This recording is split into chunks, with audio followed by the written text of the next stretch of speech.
to talk about Kyle Rittenhouse? Y'all want to talk about Kyle Rittenhouse at all? I don't want to talk about Kyle Rittenhouse today. But, I guess I have to. First of all, let's go ahead and get into the fan art section, where Riddle of Lightning has given us another post of a fish, a Suris, saying, I want to be where the third places are. I want to play some card games. Anyway, yeah, fan art's cool. Thank you for your fan art submission. If you want your fan art to be shown in a future video, the best way to do so is to drop it in the fan art section of the Discord. With that all said, trust in the deviant source? I can't. With that all said, we're going to talk about Kyle Rittenhouse because he's got... Oh, boy. So, Kyle Rittenhouse texts pledging to murder shoplifters. So, for those who don't know, a giant hurricane rolled through Florida. In fact, I had to do a bunch of prep trying to make sure that that hurricane was not going to fuck up too much shit here. Luckily, I live on a hill, so I was able to avoid a good part of the storm. But all that said, if there is any question as to what kind of a person Kyle Rittenhouse is, this is basically the thing that should give you all of the information you need on the kind of individual that he actually is. This is not a good person who just found himself in the wrong place at the wrong time. This is a person who actively goes and tries to hurt people, tries to kill people. Let's go ahead and take a look at it. A former spokesperson of Kyle Rittenhouse says he became disillusioned with his ex-client after learning that he had sent text messages pledging to fucking murder shoplifters outside a pharmacy before later shooting 2 people to death during racial justice protests in Wisconsin in 2020. Yes, he wasn't there just to help. He literally just wanted to engage in fucking murder. Oy, oy, oy. Vosho Suris just to add insult to injury about VTuber. Vosh! Too bad, that's hilarious. Dave Hancock made that remark about Rittenhouse, for whom he also worked as a security guard, on a law and crime documentary that premiered on Friday. The show explored the unsuccessful criminal prosecution of Rittenhouse, who killed Joseph Rosenbaum and Anthony Huber in Kenosha, Wisconsin.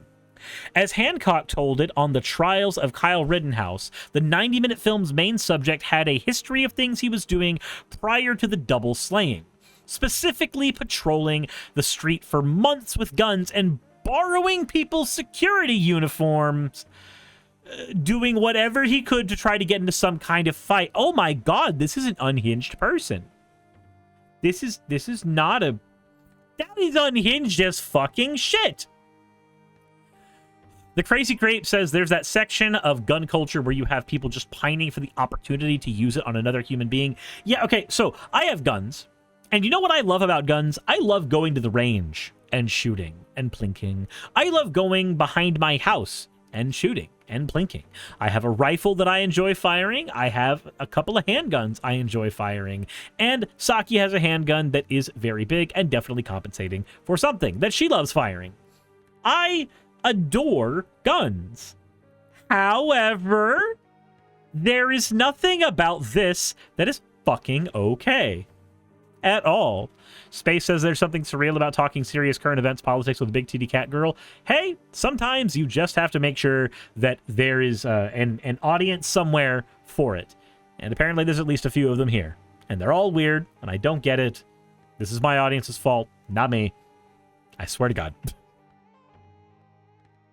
Hancock nonetheless said he initially believed Rittenhouse's claims of self-defense when he first relayed his story about fatally shooting Rosenbaum and Huber.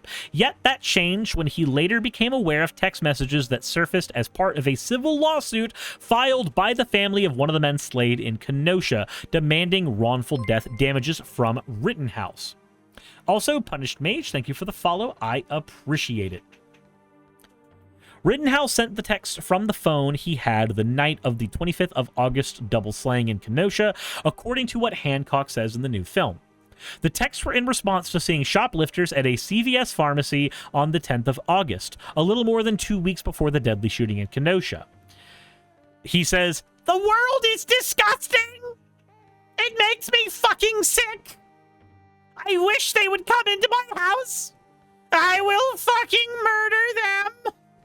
Commenting on the text while speaking to Law and Crime's chief investigative correspondent, Brian Ross, Hancock said, "This is where his head's at. You know what I mean?" He also said that my first impression was a scared kid, arrogant and oblivious to the world around him. When he was telling me about the story, I believed he was being sincere. I believed things he told me that I now understand to be one of his many lies, and that hurts and that sucks. So, remember the last time that I covered Rittenhouse, we found that he had a lot of his previous defenders getting wholly and totally disenfranchised by him. Because they realized that the person they had created, the prim and proper kid who could do no wrong and just was in the wrong place at the wrong time, was actually kind of a monster who spent most of his waking minutes thinking about murdering his fellow human beings. That was very fucking terrifying to hear about then, because this is not the kind of person you want just walking around generally. This is not a person you want winning their court case. This is a person you want going to therapy. Homelander says, hopefully they can reopen the case and we can finally put him in jail once and for all.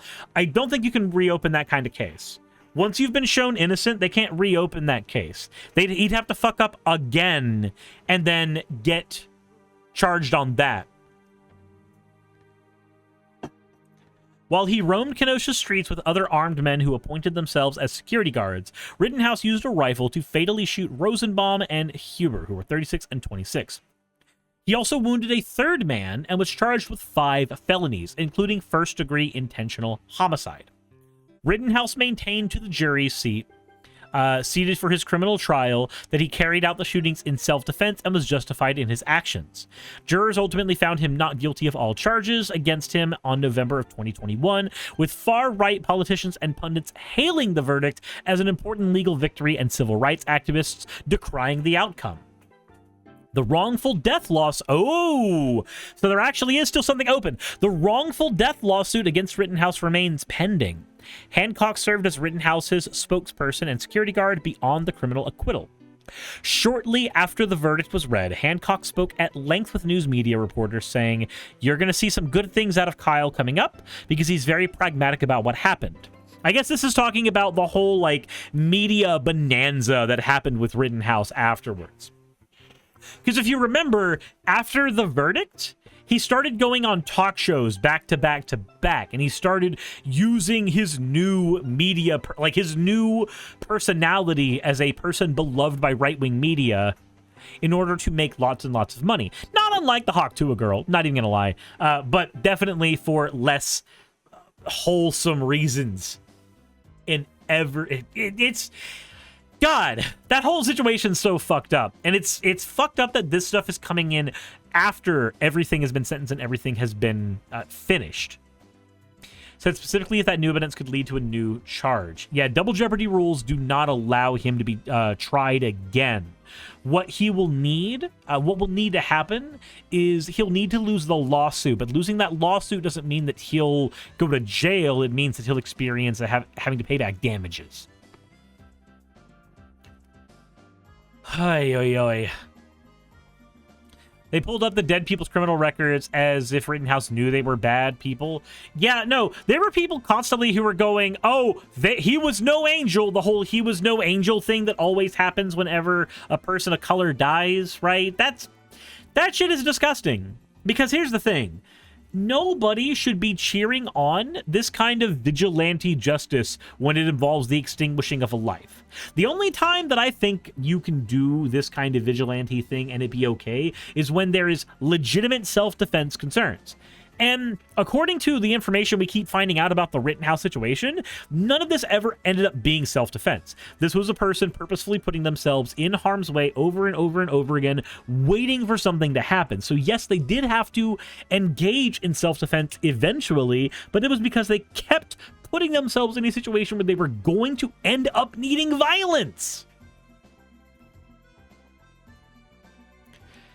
Hancock was also involved in efforts to publicize a book by Rittenhouse, characterizing the volume as a story of a young man's very unorthodox journey into adulthood, and what it took to make it and the lessons he learned along the way. Ah, yes. One young man's journey into adulthood. The dude's barely fucking 20. Didn't that dude grab his rifle and aimed at his own heart while doing so? Again, this is a situation where he had to engage in defense at the time, but he kept putting himself in that situation over and over and over and over and over and over and over again. Rittenhouse's book reportedly bombed on Amazon Kindle's platform. More recently, the self-styled gun rights activist announced he would not be supporting Donald Trump in November's White House election before vitriol on social media successfully put pressure on him into endorsing the former president. Ah, yes, because MAGA's not a cult. At all.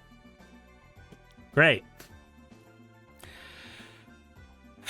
The Trials of Kyle Rittenhouse is scheduled for rebroadcast on Sunday at 8 p.m. Eastern on Law and Crime, which airs on basic cable packages and streaming services such as YouTube TV and Peacock. It is also available on demand for anybody who wants to hear about more Kyle Rittenhouse shit. Homelander says MAGA's 100% a cult. Oh, yeah, no, they are. Make no mistake. Sarcasm aside, these people are cultists. 110%. I remember the Ron Paul endorsement. Conservatives were losing their shit about that. We see this shit on both sides, too. Like, I think it's much worse on MAGA's side, but when a celebrity doesn't actively endorse Harris, we see a little bit of it, too. Not to the same degree. Ninja says, not me driving past Rittenhouse Road during this topic. Jesus. Silver Dragon Sorcerer, think of the posture check. Crazy Grape says, imagine taking a gun across straight lines as a minor with the intention to defend, of all things, a car dealership. You're just sitting there, I'll have you know, I will protect this Ford until the day I die. Fear me. Ay.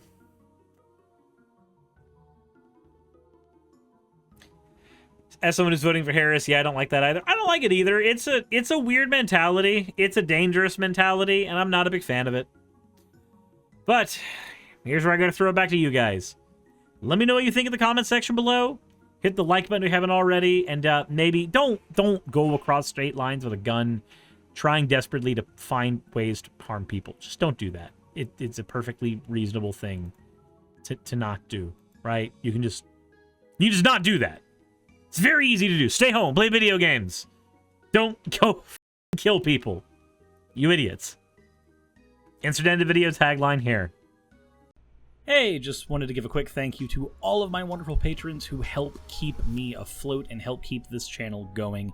YouTube and Twitch are wonderful platforms, but at the end of the day, stability is not one of their strong suits. If you want to support my channel, then obviously Patreon is one of the best ways of doing that. Link is in the description. But I do want to personally thank everybody who has contributed to the channel. Those people would be Red Joker, Purple Poundini, Jemshin, Britzkrieg, Jupe the Malignant, Michael, Ravalern, Mabbity Babbity, Astral Frontier, Autumn and Angel, Nixie Chan, Agamotto, Victorian Alchemist, I'm not saying the last part of that, and you know that. Arcton Arclacier, Kiratorian, Dren Hadamata, Jordan M, John L, Lord Bleck, Smiling Game Master, and Fireshard.